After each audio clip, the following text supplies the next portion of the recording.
ఒకప్పుడు ఒక రాజు ఉండేవాడు.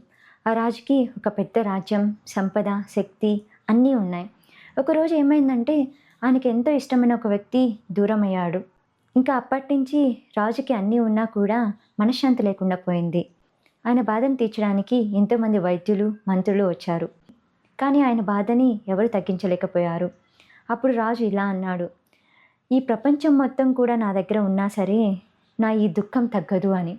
సరిగ్గా అర్జునుడు కూడా ఇదే పరిస్థితిలో ఉన్నాడు.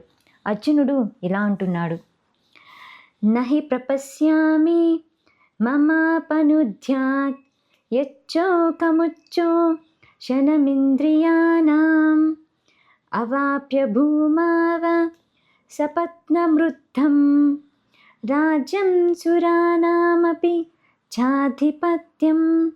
ఇక్కడ అర్జునుడు ఇలా అంటున్నాడు, ఈ భూమి మీద ఉన్న అన్ని సంపదలు ఇచ్చినా, అలాగే దేవతలకు రాజైన ఇంద్రుని పదవిని పొందినా కూడా నాకు ఈ శోకం దూరం అవ్వదు. అసలు ఈ శోకాన్ని దూరం చేయగల మార్గం కూడా నాకు కనిపించడం లేదు.